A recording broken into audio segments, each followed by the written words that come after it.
This video, I will be going over 3 common PvP mistakes that almost every single Deepwoken player makes. Even if you're top 250, you could probably learn something from this video.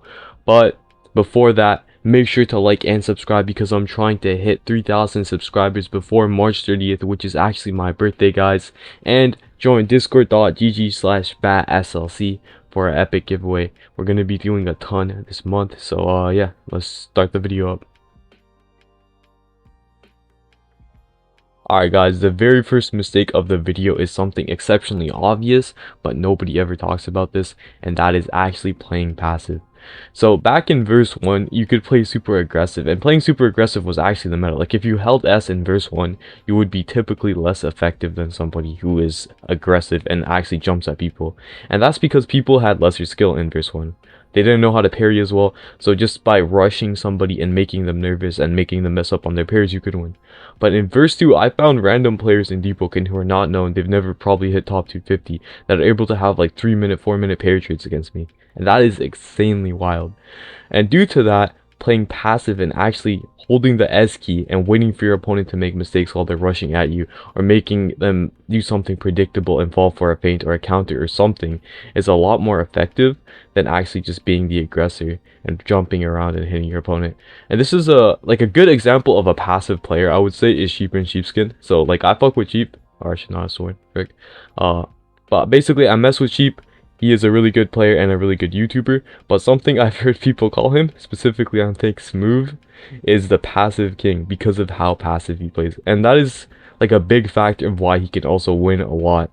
Like obviously Sheep is a good player and he's a lot better than me, but he's just a good example. And another example of passive player is Wise Listen. So Wise is probably the most passive Silent Heart player ever. Like I see this guy, like if you guys watch any of his PvP clips, he literally M1 somebody, runs the other direction, and then comes with an ankle cutter or a Monty Cuddy. And that's kind of just the meta right now, guys. And it's sad to see, but like do not make the mistake of being too aggressive, as it can lead to your downside. I wanted to get this out of the way at the start of the video, and now let's move on to some actual tips. Alright guys, this is a pretty interesting category, I would say, because this is a mistake that I've actually been making for 2 years straight. Like I've been playing Deepwoken for like a week after it came out, and I've been making this mistake for a while. And this is an incredibly common mistake that you can easily avoid making, and the mistake is literally just M1ing 2 times in a row. For certain mantras like Rising Wind, if you M1 and then use the mantra immediately after, you can guarantee a hit. Like they can't do anything about it because of shaky block, I believe, or like the red block bar. And this lets you start crazy combos off a single M1. So like normally if I were to hit somebody with 2 M1s, I would usually say that it's a lot easier for them to parry and regain footing and even up the playing field than if I were to hit them with M1 mantra or M1 mantra. Like it's just a lot. I'm gonna be completely honest with you, I don't know why, it just works. I'm pretty sure it's because of the shaky block, but I heard this from Nogo because I was actually watching one of his streams. This was a while ago, but he pretty much just said in low elo, he notices that people do not use mantras immediately after M1, and they do that in high elo. So I tried it out, and I learned this recently, and it works. To be honest with you, I might have been doing it before as well, and some of you guys might also do this, but like, I think a lot of people just play without thinking, and that's what I do. So yeah, if you guys did this before, comment below. If you learned something new, comment below. I think this is definitely going to be a lot more useful for the newer players, but if you're an OG like me and you learned something new, then good on you. Let's move on to the final tip of the video.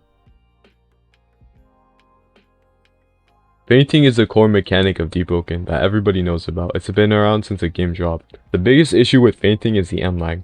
But did you guys know that there's actually a way you can completely bypass this M lag? That's where better feinting comes into play. In case you're wondering what better feinting actually is, it's literally just intentionally missing your M1s and then using a mantra or a really fast move like Gale Lunge or Purple Cloud Clit right after your opponent fail parries. So if I like miss an M1 and then my opponent actually ends up fail parrying, if I use Gale Lunge, it's almost a guaranteed hit because of the shaky block. This is incredibly overpowered, and I've seen God Seekers abuse this a lot. It's best to use this with fast mantras and fast moves. Before, I think this was a few months ago when Chime I don't know when Chime Elo reset for the first time, but I remember Sheep made a video complaining about Acid doing this with the Curved Blade of Winds, and it's basically a true combo. Like, I've seen clips and I've done this myself. There's quite literally no way to avoid it, unless you have something like Ghost or you just hold F and take the posture damage. But overall, this is an incredibly powerful tech that I recommend everybody abuse, because it can literally just get you free wins and free damage, and that is incredibly important in Deepwoken. Especially because nowadays everybody is a parry demon. Like, I swear, every single random freshie can parry trade you for like 3 years, so you gotta take every single mix-up you can get. You can still get punished for this. Like, in this clip, I have been punished for trying to better feint a few times, but that's the case for normal feinting, and that's kind of just the case with the game. So it is balanced to a certain degree, but if you know how to use this properly, and if you're doing this with like the proper mantras, I would say it is a lot more beneficial than risky. If you guys found this video helpful, make sure to like and subscribe, and I'm actually going to be giving you guys a bonus tip that is going to be right now, so let's go. Alright guys, welcome to the final category, and this is the bonus tip that I've prepared for you guys.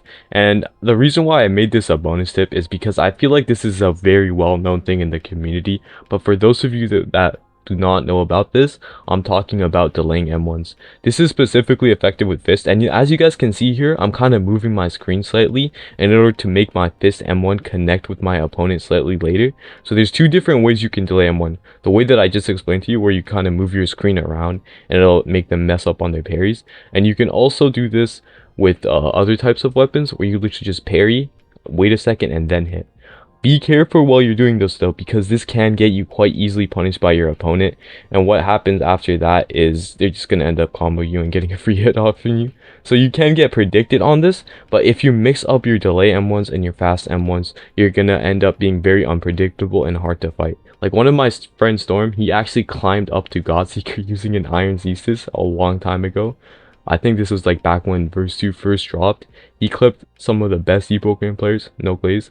But yeah, like, this is just an incredibly powerful tech. Like, he's beaten me on like an Iron Thesis. He's beaten top 50s on an Iron Thesis using this tech.